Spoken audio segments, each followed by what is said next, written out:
Welcome to the Unit Economics Podcast. I'm Josh Stabinsky. On today's episode, I sit down with Lindsay Leopold, founder of Joy Supply. Lindsay spent years working in food, from editorial to product development, and started Joy Supply with the goal of making a great-tasting, better-for-you cookie that still feels like a cookie, while simultaneously creating more demand for regeneratively grown ingredients. In this conversation, we talk about how a recipe from her great-grandfather's bakery became a starting point for the product, what it took to develop the final recipe and bring it into commercial production, and finding a co-manufacturer willing to work with a more custom supply chain. We also get into why Lindsay completely reworked the brand after early consumer feedback, how she thought about packaging and pricing, and the inventory, forecasting, fulfillment, and distribution challenges that are already emerging as the business grows. I learned a lot from my conversation with Lindsay, and I hope you enjoy it as much as I did. Lindsay, thank you so much for taking the time to do this today. If you wouldn't mind just starting with a brief background on yourself, that would be great. Sure, of course. So I'm Lindsay Leopold, the founder of Joy Supply, and we make Crispo cookies that prove better sourcing and better taste go hand in hand. So we took a recipe from my great-grandpa's 1908 bakery, and we turned it into the cookie that I would like to see on the shelves today. We work closely with American farms to source the best possible ingredients to make the best tasting cookie. So I have a culinary background. I moved to New York after I graduated from college, worked in marketing. It kind of crushed my soul, and I fell in love with the food scene here. I did not grow up in a food family, so when I moved to New York, I felt like my world was just opened up and became obsessed with the idea of working in food. And so I quit marketing and enrolled in culinary school, and it's been now a 12-year journey since then, going through editorial and product development, and now starting my own thing. Joy Supply launched about 2 months ago, and it's been a lot of fun to work on. What gap did you see in the market that led you to think, I should start something in this space? I should build something here? Great question, because it's definitely a crowded category. And I like to say big food forgot how to make things real, and better for you forgot how to make things delicious. And I know how to do both. So because I have a background in a test kitchen, I know how to iterate on recipes, and I don't get tired of tweaking them over and over and over again. And that is kind of the skill set that it takes to create something new. And in cookies specifically, I felt like the aisle it seems stale. And when I walk down the aisle, the brands that feel like newcomers are now almost 10 years old or more. And so it felt to me like there was room for something just fresh, fun, and new. And I've been really excited about diving into regenerative agriculture. And so that's my why behind the brand, is to use regenerative ingredients that farms want to work with. So for me, that's oats, and find a way to sell a lot of them, which is in cookies. So when you first had this idea, when you first decided to jump in, was the idea to use your family recipe from the start? This was kind of a coincidence. So the way this all came about, I had worked in culinary product development for probably 6 or 7 years at this point, and I was feeling a little burnt out. And I reached out to a friend who invests in sustainable agriculture, and I actually said, I'm sick of working in product development. How can I work in ag tech or work closer with food systems and create more of a systemic impact rather than work on a brand? And she said, okay, I hear you, but we're really bullish on regenerative agriculture, and we need more consumer markets to buy these ingredients so that the farms can afford to grow them. So that was the light bulb moment for me. And because I have a background in food product development, I've developed SKUs in a number of categories. So I've made frozen food. I know how hard that is. I've worked on, things like refrigerated soups and baking mixes and meal kits. And so when I was thinking about, the crops that people are investing in right now in terms of cover crops and regenerative, oats was a really big one. And we kept coming back to that. And my family just happened to have this crisp oat cookie recipe that my grandma literally sent me the index card that's like handwritten, and it definitely needed some renovating. It used Crisco, or not sorry. It used shortening, because that at the time was considered like a very clean fat that was like very novel and innovative. So obviously I wanted to go back to butter. I wanted to make sure that we were all real ingredients. That one also had raisins in it, which I'm never going to have a raisin in my cookie because it's done, it's out there, and I just want to do new things. So that was one of those moments where like the universe was telling me to go in this direction, because everything kind of added up together. Yeah. So I think it probably goes without saying, but the experience in the test kitchen lends itself very nicely to getting something like this off the ground. But once you were formally launching it, What did it actually look like to take that recipe and scale it to the point where you could do that? Was there any sort of iteration that was required? Were there any trade-offs along the way? Something along the lines of, okay, this is truer to the original recipe, but it's going to be much harder to actually scale a product that's made in that way. Yeah. So there's always going to be trade-offs. One of the benefits of having worked in product development is that I just know what levers I need to pull and where I am where I'm willing to make compromises versus not. And so for me in the recipe, I started just running through formulas in my home kitchen, and I have spreadsheets with probably like 30 different iterations of just like tweaking tiny amounts of ingredients. And when I got it to a place that I felt like, a larger stand mixer could start holding it, that's when we started reaching out to manufacturing partners, and we did a bit of a RFP process where we had 3 people R&Ding at once and sending us samples, and like whoever was getting closest was where we wanted to move forward. There were a lot of crazy iterations of this where at one point I was like, I'm going to have bee-friendly ingredients, and it's going to be like a honey-based cookie, and then invert sugar does not work in a crisp cookie. So that quickly, that was one pass, and I was like, that's a terrible idea. And would love to have organic butter. It's really hard to source organic butter in wholesale quantities at a price that people will then be able to afford the finished product. So it was really important to me to start with a cost target of like, this is the price I want people to pay at the store. What does that mean I have to make?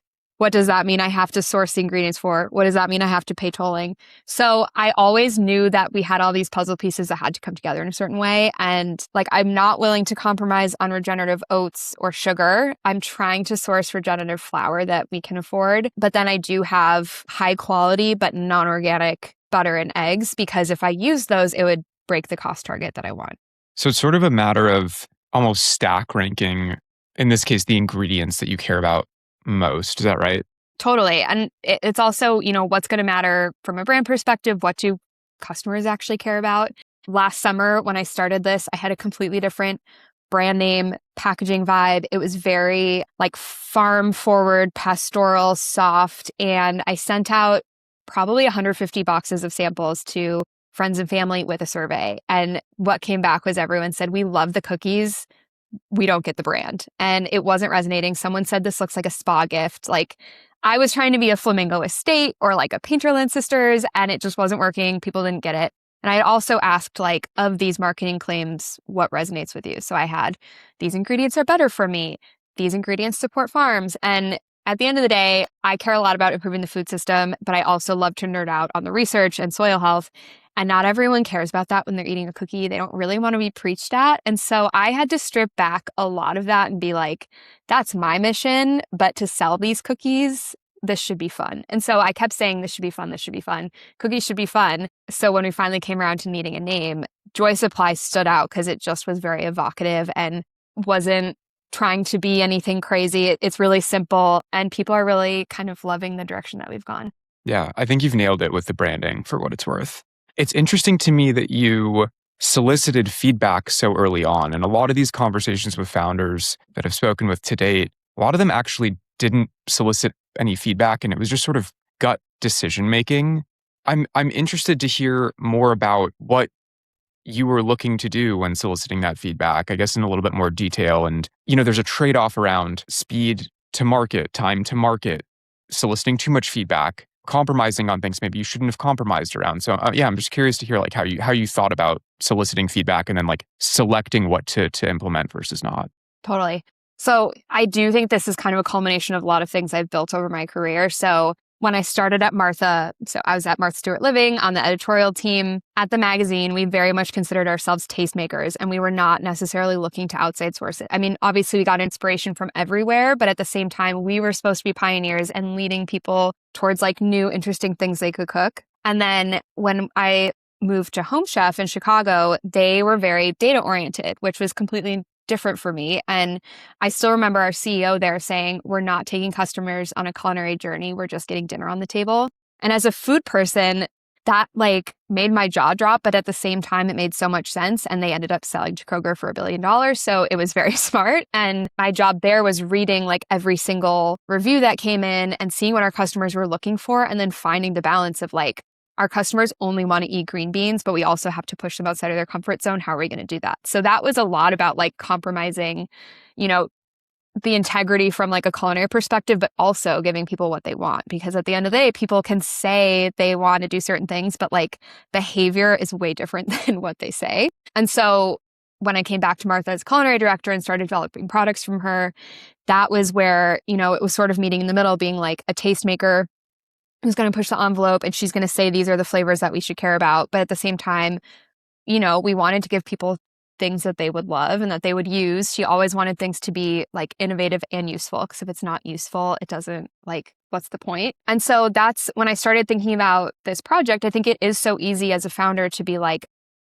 I don't know how to, like, I'm still very determined about this mission that I have. And I've like, what energizes me the most is when I'm networking with these farmers and meeting, like, I love the ingredient sourcing aspect of it. But at the same time, like, this is a consumer good. And in order for it to have impact, it has to scale. And so I have to have it at a price point that like people can afford. And I have to listen to like what actually resonates with people, because you don't know until you ask. And I think in terms of considering speed to market, I've been on teams, and really like what I specialize in is taking consumer insights and turning that into a product that people are going to love.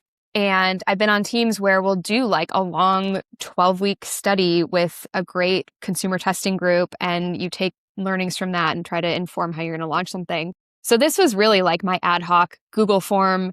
It took a week, not 12. And so one of the things I've really had to learn is how to take all of this like big brand knowledge and transform it into like a very scrappy startup. I still struggle with it sometimes. Like, I don't have a whole marketing team. I'm a party of one. I have an intern. The resources definitely look different, but I'm trying to always figure out like what is the, scrappy way to do something. The tension you're describing, I think, is really interesting. And I think we're going to touch on that at least once more later in the conversation. But I do want to hit on ingredient sourcing, because I think that's another really interesting part of this story.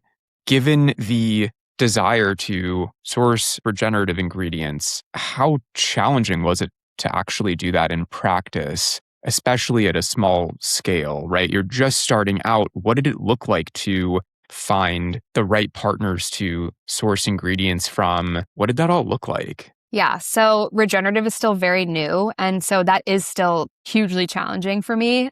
I have had to make a lot of compromises there, but that was just, as I've learned, it's like there are not products at every step in the supply chain or like across different categories that are regenerative at this point. So I had to just be like, okay, one, what exists and like what can I actually draw from? It's been kind of crazy trying to find these farms. I found an oat farmer because I read about someone in the New York Times, and I reached out to like the journalist, and the journalist connected me to one of the people they quoted. And it was like, I just needed to find the source of these oats. And it ended up working. So I think if you're determined to put in the legwork, hard things are worth doing and it'll work out.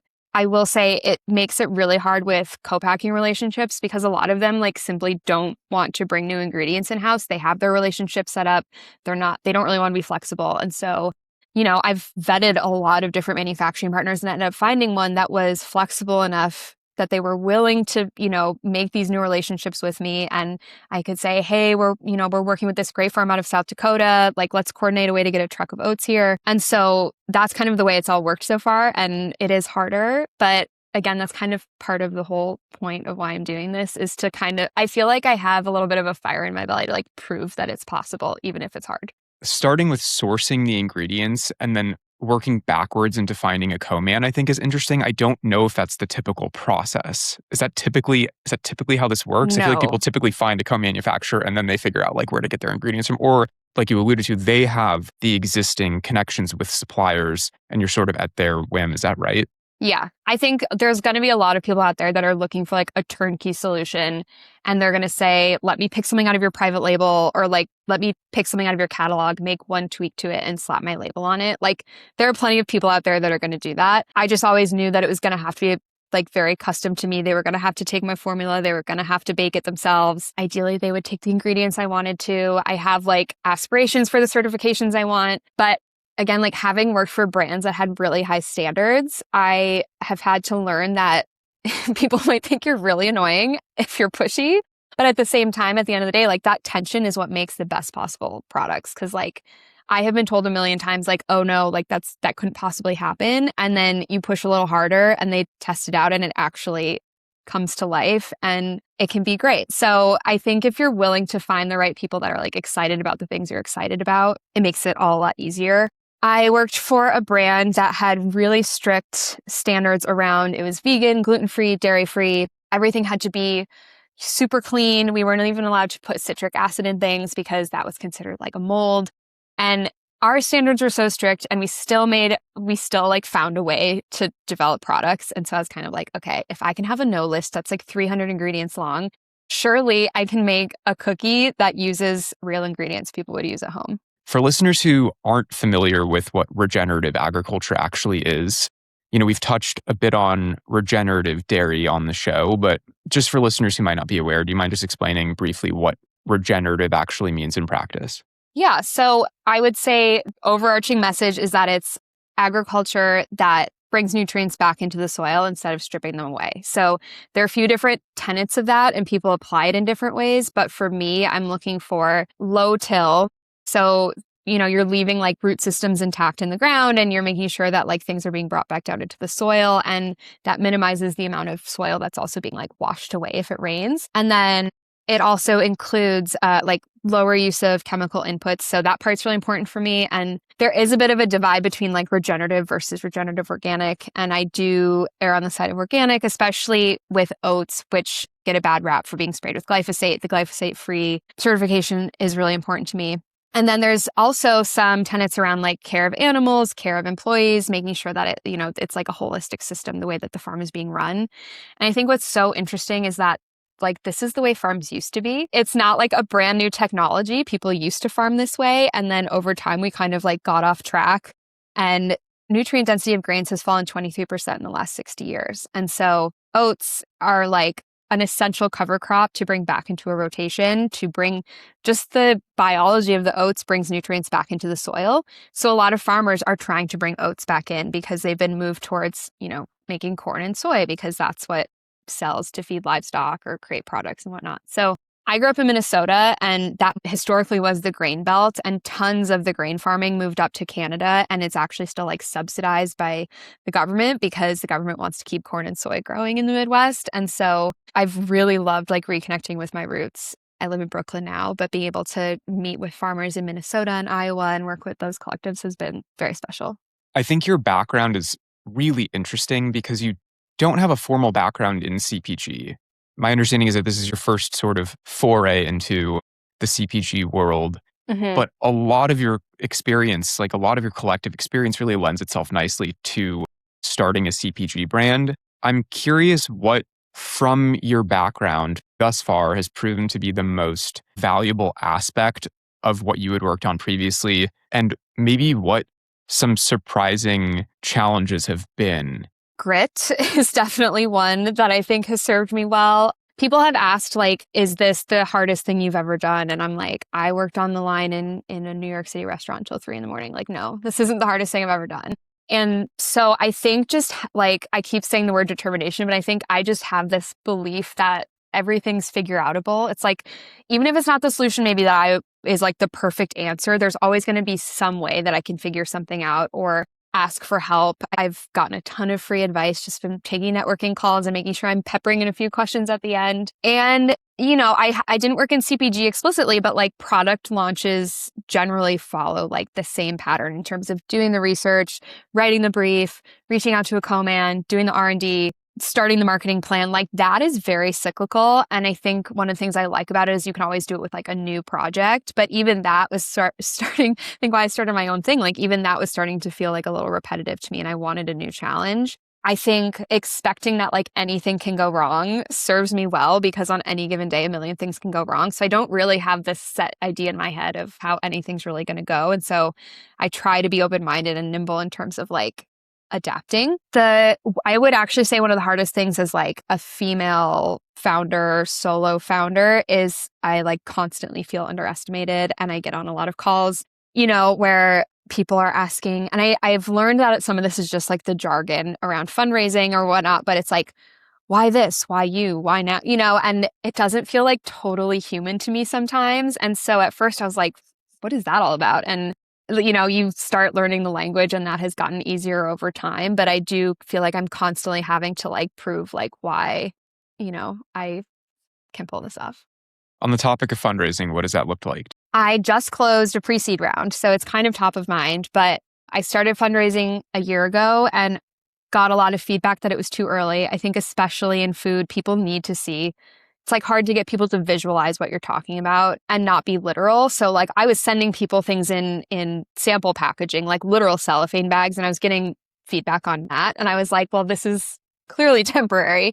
So I raised enough to get me to the point where I was launching. And then once I finally had the box in my hands, I sent it back out again and started the networking conversations, and then finally found like the right lead investor to close the round. Amazing. Congrats. What is that capital being used on now that you've secured Yeah. it? So now I'm looking back through, the distribution and sales plan, and that's where like how capital intensive this whole process is. And so a good amount of it is just being held up in inventory or saying, we know we want to grow this much. Like, how much do we need to hang on to be able to fund those production runs? I don't have any full-time employees. I have a fractional sales and ops advisor and some finance help, like an accountant, but that's kind of it. So as I'm thinking ahead, I would love to find someone to do some more like fractional marketing work. There's so much going on that I can set brand strategy, but it's really hard to have time to execute on all of it. Makes sense. Let's talk a bit about launch. For listeners who aren't aware, let's go through when you launched, what SKUs you launched with, and through what channels, be it D2C, retail, so on. Yeah. So we launched mid-May, and that was purely a result of when we could actually get on the production line. I thought we were going to launch before the end of the year, like 2025. That was my original goal. And then as it happens, things come up, things go slower than you hope. I ended up switching co-mans kind of last minute. I was working with someone that just felt like they were going to have some capacity constraints, and, we didn't have a great communication going on. And so this was, I think, in February, and I found someone and I got them to run our production by mid-May. So like a 12-week R&D process, which was pretty great. But yeah, it was funny because we never had like a big launch moment. It just so it was like the website went live and we had the product, and then suddenly it was like, okay, let's start selling it. I did get on Fair at the beginning of the year thinking that I would have like a February production run, and then, that all got pushed back. And so I kept having to message people, hey, your orders are coming. Hey, please don't lose faith in us. Like, we're just a small, tiny startup and we really want to still fulfill your order. But Fair was amazing for us to work through because before we launched, we already had something like 50 retailers signed up to get product. And now we're at 75. And then we just found out that we landed Nordstrom. So they're doing a 30-store pilot with us, and we're shipping out product next week. Congrats. Yeah, thank you. It's crazy, and I'm really excited to see it pop up in more stores. But yeah, I think I thought there would be this big launch moment, and I've heard that it's a bit of like I don't know if it's like a founder misconception that there should be a big launch moment, but all you really have to do is just start. And I think sometimes if you get too held up on like what the communications is gonna look like, you don't actually, I don't know, get traction. I always felt like retail was going to be a better channel for this particular product because the format isn't something that I think people are necessarily going to want to go out of their way to buy online. Like if I'm getting a box of cookies, I'm not necessarily like seeking it out on a website. I'm just going to put it in my cart when I'm grocery shopping. And so that was always the plan, was to focus more on retail. And I did a lot of my pricing strategy around that and making sure that I would have enough of a margin to support trade spend and all these other hidden costs.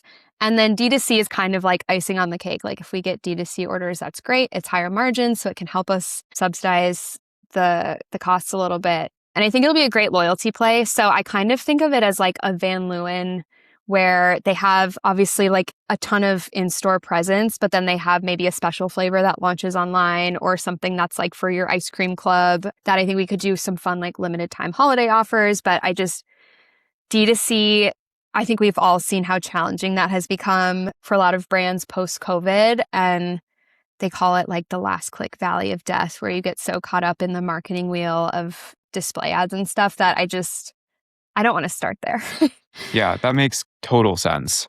I'm interested though, without a big launch moment, how did these retailers find you? Was that organic discovery through Fair? Were you doing a lot of work to sort of facilitate that ahead of the launch on your own? What did that actually look like? Yeah. So, I mean, I think part of it was having a brand that is eye-catching. Like on Fair, that was all inbound and people just liked the look of the product. It was important to me to have really strong like photography and creative assets right out of the gate, because I feel like if you don't look professional or buttoned up, like people are going to be a little more skeptical. So I was like, hey, visuals have to be great going into this. Like there's no soft launch in that way. And then from there, it's like, I also don't want to get too far over my skis where it's like you're approaching huge retailers right off the bat, because I think what a lot of people don't realize is for every store you're getting into, you're also either going to have to use free fills or, trade spend, put promos. Cause to your point, like people don't know you yet. And like, they're not just going to walk into the store and pick you up off the shelf. So I'm lucky to be in New York where we have this density of small boutique stores. And that's like a great place to start, to go with like a 4-store chain or a 10-store chain. And that has been more just like traditional sales outreach, like emailing someone, sliding into the DMs saying, hey, we think we'd be a great fit at your store. Can we send you samples? Doing a ton of just like running around the city, dropping things off, because I do think like the product speaks for itself when people taste it. And that, yeah, I mean, that's been like our strategy so far. We have had some great press, which helped. So Bon Appetit said we were one of their favorite new stacks for June. And we had 2 like inbound retailer conversations that came from that because people saw it. So my strategy has been more like top of funnel brand awareness. I want to like walk into meetings where a retailer says, oh, I've been seeing this everywhere. Like, I can't wait to learn more, rather than kind of like being on the offense and, I don't know, trying to like claw the sales at a lot of stores at once. Yeah. Let's talk a bit about branding and packaging. Again, I think you've nailed the visual aesthetic. It's very eye-catching. And I'm just interested to hear how you thought about packaging design holistically. A couple specifics that come to mind for me are how you thought about telling the story that you want to tell around regenerative agriculture, your story, so on and so forth, right? Because when somebody picks up a box, people are making these split-second decisions. So I'm curious about the trade-offs you saw around how to frame the product on shelf. And also, given that it's a crispy cookie, I'm interested to hear how you thought about the actual internal packaging and making sure it was secure enough to keep the product safe when shipped. How much of a consideration was that? Did that just naturally work, or did you actually have to tinker with the internal packaging, if you will? So we are still tinkering. I will start with like the brand design. And, I said I had started in this other direction. And I think after I went down that road with it, I was partnering with a creative agency. They had presented like a couple rounds of packaging to me. And I just was like, this was one of those gut moments, right? Like I do a lot of seeking advice and getting feedback, but this was one of those gut moments where I was like, this is just not it. And I had to do a lot of reflection, being like, what am I trying to say about myself? And like, what am I trying to say about this brand? And what's going to make me feel really good when I hold the box in my hand and have to sell this? Because at the end of the day, like I'm going to have to be the salesperson for a very long time. And I realized that while the farm angle is so important to why I'm doing this, it doesn't necessarily feel genuine if I start lecturing people about being on a farm, because that's not the way I live. Like I live in Brooklyn. And so I realized it had to have this kind of like city edge to it, where it was like, yes, we care about where this comes from. And this is like a cool design forward box. I think I've been inspired a lot by like dopamine dressing. And there's been this kind of like surge back to really loud poppy colors and kind of like throwing the rule book out the window and saying like, we don't have to do things the way that like big CPG has done it forever. And so I really like playing around with like breaking the rules. And people still are always like, well, why don't you have any marketing callouts on the front of the box? And I was like, I want to see if the cookies can speak for themselves. And it's still too early for me to even say whether that's right or not. I'm sure this will have a million different variations over time. But for now, I was like, this just felt right. Knowing we're going to be starting in probably more premium channels because it's like a slightly higher cost product. Let's not like dumb down the packaging to be mass retail yet, because I'm sure that could come at some point. I still don't know if I've nailed the communication of the story, to be honest, because it is more complex and people don't like to read and there's such limited real estate on the box. So it's like, I've distilled it down to these 2 sentences where it's like, I took the recipe from here and we source from here because like we care about those things. We'll see if that ends up staying or not. I hope it does. I know people that are listening can't see the box, but we have this window into the field on the back of the box and it says joy grows here. And I just wanted to remind people that even cookies start in a field. Like every food you touch is starting somewhere. And I think Americans forget that because you get your chicken breasts like cleaned and skinned and like vacuum sealed, and you get, everything is very like sanitized. And I just want to remind people that like your food comes from somewhere. So whether or not that will resonate, I'm not sure. The packaging like architecture, I would say I did a ton of competitive research there. So I bought like every box of cookies I could get my hands on, and I opened them up and I measured, and I was like measuring the size of the cookie, and I looked at the different types of trays people were using. One of the things I learned through that process was that it's really hard to source trays because people don't want to like hold on to inventory of it, like the manufacturers. And so pretty much all of them are custom. Like it's really hard to find stock trays anywhere. And so once I knew that, I was starting to like call around trying to find like people that manufactured custom trays, and landed on this great company that helped me design this. But, I took like my favorite parts of a few different boxes. So we have this like curved tray that like follows the line of the cookie on the bottom, and there's like little almost imperceptible feet, but it helps the tray like sit up on a table. I made sure that like it measured the stack of 14 cookies, and we had co-men that were like, we can't get the cookies that thin. And I was like, well, if you can't fit 14 cookies in the box, like that's, then the cookie's too thick and you're going to have to figure it out. So that was kind of a good forcing function, but I did have to invest in like custom tooling for that tray. We are still tweaking the carton size a little bit because we did have a lot of, in our first couple of shipments, cookies were breaking because there's a little bit of like wiggle room when you shake the box. And while we have not been able to recreate the levels of damage that shipping carriers somehow impart on these cookies, we knew it was a problem. And so I sent the samples back to the packaging person. They've like shrank the size of the carton. So it's like a perfect fit now, add a lot of packaging paper. So it's all iterative. You're like going to tweak it forever and ever, basically. Yeah. You touched on not necessarily wanting to go into the refrigerated section, the frozen section. Cookies are a light product. They're so much easier to actually ship around than, say, ice cream or yogurt or milk. But I'm interested in why crispy cookies specifically. I assume that comes from your family's recipe originally, but you didn't use that recipe in its entirety, right? So there was some flexibility. There was some wiggle room in like the ultimate product. So I'm curious if you considered launching with a chewy cookie instead to mitigate the risk of the cookie crumbling in the box. Yeah. So, I mean, this was more of like a food science equation for me because chewy cookies often have to have some sort of additive like glycerin or an invert sugar or something to keep them moist on shelf. And so since I knew I wanted this to be a shelf-stable cookie, like I love a chewy cookie. I love getting a gooey bakery style chocolate chip cookie. But to have a shelf life without preservatives, you have to, like one of the ways to do that is a low moisture content. So that was why this became more of like, it's a crispy yet surprisingly airy cookie. There's like just enough leavening in the cookie to make sure that there's some air bubbles so it's like not tough. I said there's a difference between a crunchy cookie and a crispy cookie. And so I really tried to nail crispy. Yeah, that makes sense. Really interesting. You also touched on pricing strategy. What were the considerations there? You've landed at $9 a box, I believe. So I'm curious to hear about why that price point, why 14 cookies per package. How did you think about that?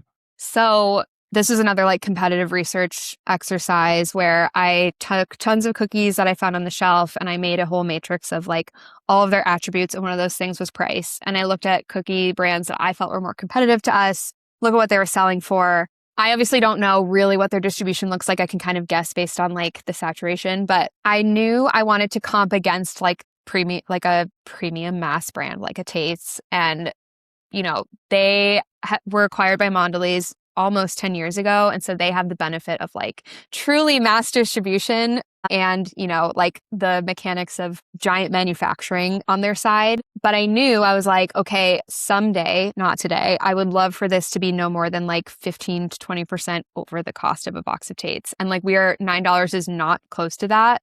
Again, like part of this for me is like accessibility to like better quality food. And so someday I would love for that to come down to like $7.50, something more in the $7 range. But it's been interesting. I mean, New York is like a very peculiar market because it's much more price elastic And there are stores here that are selling our cookies for like $10 to $12. And I've seen it in gift shops as high as 15, which is like not the MSRP that we recommend, but the stores get to decide what their price point is. And if they feel like that's appropriate, then like that's what they're going to do. And so I don't think we have like a great grasp yet on like people are still buying it at those prices. I hope to get it down, but that's kind of like where we're benchmarking for now. Do you have a target number of doors you want to be in by the end of the year? Great question. I have not. We've been kind of like racing towards getting a couple launches under our belt. And I feel like now that we've hit a couple milestones, I'm at this point where I need to take a minute to like back up, reforecast, say like what's realistic based on the things what we're learning. So I don't have like a target number in mind because a lot of things have been happening organically that I was not expecting. And so I think I just have to like reset what my expectations initially were and like see what feels realistic to us. We're in 100 doors now. So like by the end of the year, I don't know, maybe that's 150, maybe it's 200. I don't know. The responses to that question are always interesting to me. I haven't gotten a single person that said, none of my guests have said yes, and it's this specific number, which I think is telling. But I ask because if somebody answers that question with a specific number, my follow-up will be, how do you get there? What needs to change? And so in order to ask that question, I'll reframe it. Let's say Nordstrom comes to you and they say, hey, we love the product and we want to just place it nationwide. What needs to change in your supply chain? What needs to change in your manufacturing process? What needs to change for you operationally? Like what has to happen at that point in order to fulfill such a dramatic shift in the business? Great question. I mean, the bottlenecks for us right now are getting ahead of our forecasting and demand planning better. So demand out of the gate was better than we thought. And we launched 2 months ago and we've been out of stock of chocolate chip twice. And so that is not a great thing logistically.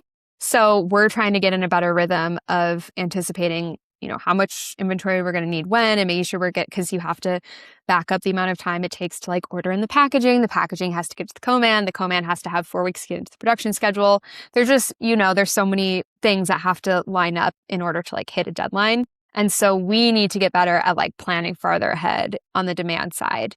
I think that to me is like, there's a few things logistically we need to turn up from like Lindsay's ad hoc at home cookie company to, okay, what's the next step in terms of like streamlining some of this? I'm still self-fulfilling out of a small warehouse in Industry City. So I have like a little 700 square foot office/warehouse space, but obviously that's going to break if I have to keep shipping things out myself as we grow. So definitely trying to make a connection with like a great regional distributor that can help us, because there's only so many like independent accounts I can manage, only so many independent relationships I can manage. Like we just took on a new relationship at a great gourmet grocery store in New York, but they basically told us you have to have like a relationships with each individual GM and they don't do anything on like a banner wide basis. Everything is like by store. And so there's only so much that you can do. So 3PL, distributor, and demand planning are the three things I would say we have to get a better handle on. Has there been any surprising data that you've gathered from D2C thus far? Not yet. That's something that I don't think we have enough volume for me to like get any insights from D2C yet. And to be honest, we haven't done any sort of marketing spend. Like everything so far has been organic. I think once we kind of get like a marketing engine up and running, that's where we'll start seeing the way we like tinker with language and the way people are responding to things. But I think it's still like jury's out. It's too soon to know. Yeah, makes sense. So you went to market with 4 SKUs. I'm interested to hear about why you selected the 4 you selected and what would need to be true in order for you to launch a 5th SKU. I know it's very early, but I think people's rationale and strategy around SKU expansion is really interesting. Yeah, definitely. So our 4 SKUs are classic oat, dark chocolate chip, white chocolate raspberry, and salted peanut.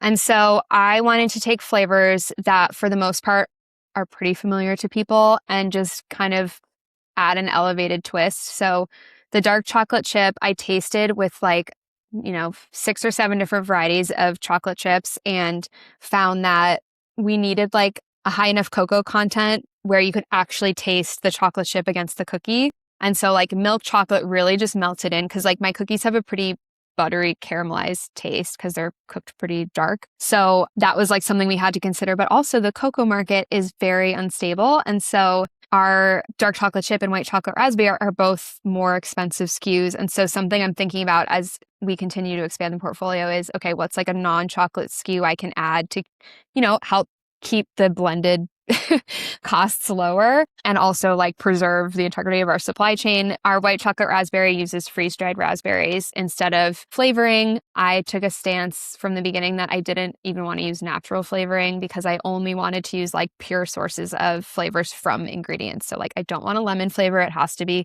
a lemon oil or like a pure lemon extract, which maybe is a hint to a future flavor that I want to do. I did test more than the 4. And then these were the 4 that people were responding to the most.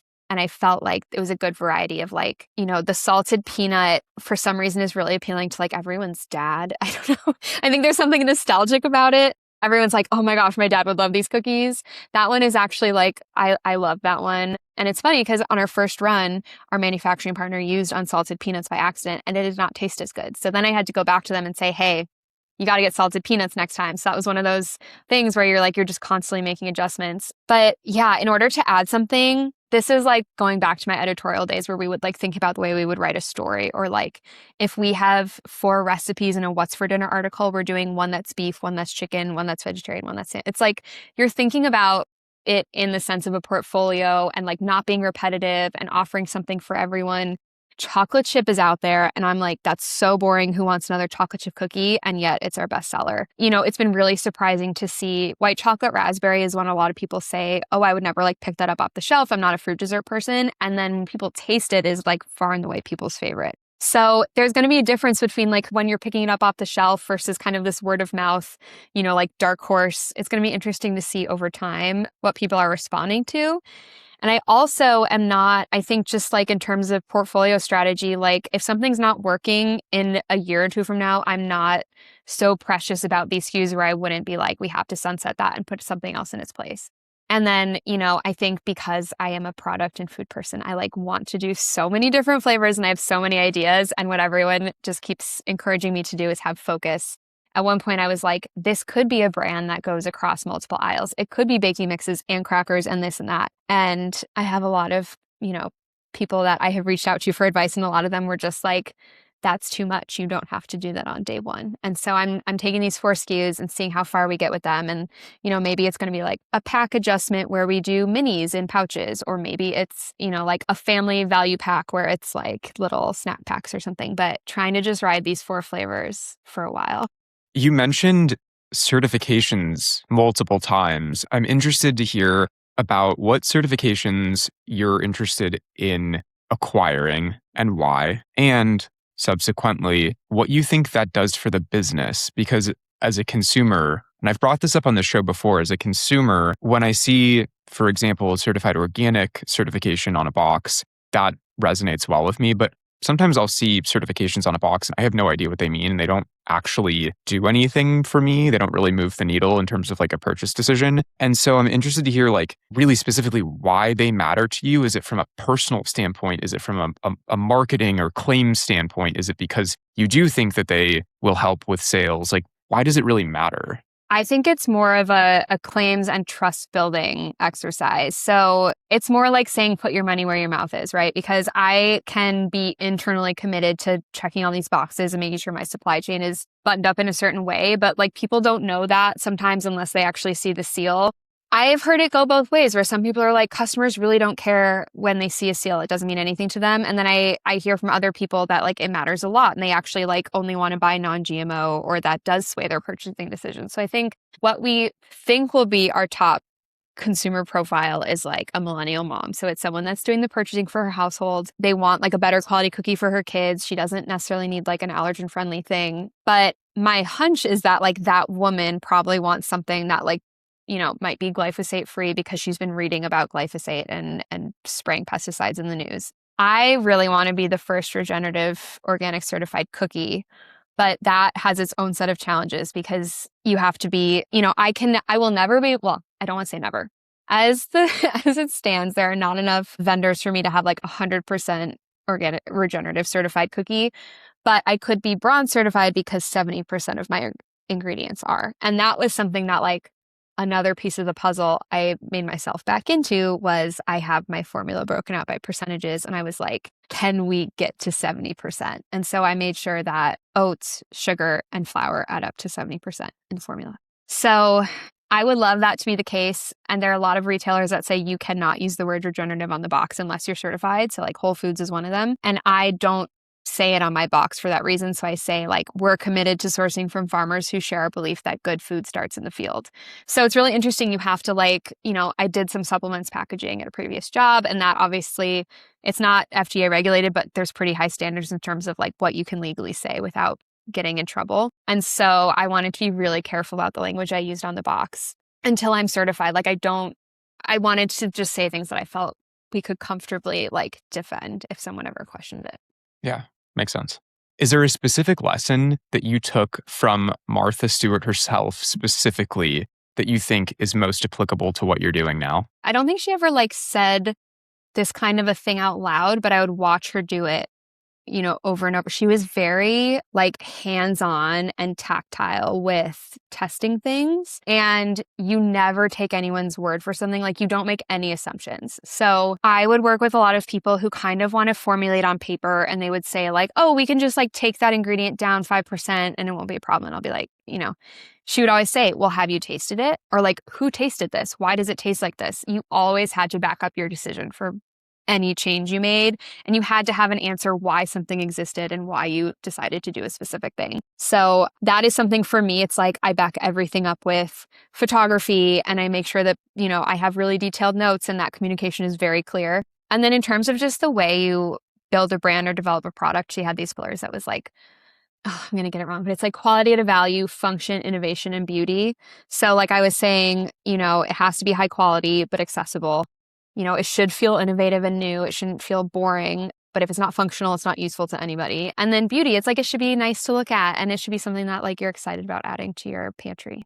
It's a great answer. What have you changed your mind about since starting Joy Supply? Oh, a million things. I think I change my mind every single day. That's interesting because I don't consider myself a very stubborn person. I think I've always been pretty adaptable. And so I think I've always had this kind of like open-minded, I'm going to see where this takes me. And like, I think people that have been in CPG, I was just talking to a granola founder about this, that it's like, you can never really celebrate anything because it's like, you get the PO, you might get like a PO from a big retailer, but you can't celebrate it until you actually know you can execute on it. And then once it's on shelf, you can't celebrate until you know it's actually selling off the shelf. And then you can't celebrate it selling off the shelf until you see it on your P&L and you're actually making money on it. And so it's just this constant, like, I keep using the word iteration. It's just an evolution always. And so I don't know if obviously I changed the direction of my brand, and I was like, this means a lot to me, but clearly it's not working. It's not resonating with other people. Having worked in hospitality, like food for me is always about giving people what they want. And it's like, people would always say, do you get annoyed when people come in with an allergy? And it's like, no, I want to give them something they can eat and enjoy and feel really good about. Like we take that seriously. I'm not spitting in your food if you say you can't eat gluten. I want to give you something you can enjoy. So I think that kind of extends to this project. It's like, it's not about ego or being like, finance types will kind of ask you like, what's your moat and what are you building? And like, what makes you so innovative and different? And I'm like, it's a cookie. Like we cannot trademark this formula. You could literally make this in your own kitchen. It's just that everyone's not doing it because it's hard. And it's like, this is not an easy thing to build. And that is the moat. It's like being willing to put in the work. I think we have time for one more question. Where do you see Joy Supply 3 to 5 years from now? I see Joy Supply, starting to take up space on the shelf next to the big heavy hitters that you would know. So like maybe we're next to Simple Mills and Tate's, and we have our, 4 SKU lineup. Being from the Midwest, I would love to see it with like some more Midwest distribution. I think will be like New York, Chicago, Minneapolis, maybe LA, Seattle. I would love to build community where people think of the brand and it does make them happy. They're like, oh, I love that brand. I love what they stand for. I've always talked about wanting like big sister energy. So we're kind of, telling our customer like, you deserve better and here's why. Like, I would just love for people to kind of get like this warm and happy feeling when they think of the cookies, and obviously to like enjoy eating them and want to bring them to, their cookouts and dinners and, put them in their kids' lunch boxes. Amazing. I can't wait to see how it all unfolds. Lindsay, thank you so much for the time. I really appreciate it. If you want to share with listeners where they can find Joy Supply, please feel free to do so. You can find us at www.joysupply.com, and our Instagram is at getjoysupply. Thank you so much. Yeah, thank you. This was fun. All right, let's debrief. What stood out to me most in today's conversation is just how many trade-offs sit behind a product that, from the outside, seems relatively simple. The ingredients Lindsay wants to use affect which manufacturers she can work with and what the cookies cost to make. Focusing on retail gives Joy Supply access to more customers, but also means building enough margin into the product to account for things like trade spend and distribution. The crispy nature of the product itself creates packaging and shipping trade-offs. And as the business grows, all of that feeds into inventory, forecasting, fulfillment, and distribution considerations. What I found particularly interesting and admirable is that Lindsay seems to have a clear sense of which things she isn't willing to compromise on, while being notably quick to change almost everything else when something isn't working. The recipe evolved. She completely reworked the original branding after getting feedback on early samples. She switched manufacturers shortly before launch, and she's already making adjustments to the packaging. Lindsay's willing to get something into the world, learn from it, and change quickly. She knows what's precious and important to hold on to, and what's not. A trait I think will serve the company extremely well in the long run. Again, I learned so much from Lindsay, and I hope you enjoyed the conversation as much as I did. If you haven't already, make sure to follow and leave a review wherever you get your podcasts. Thanks for listening.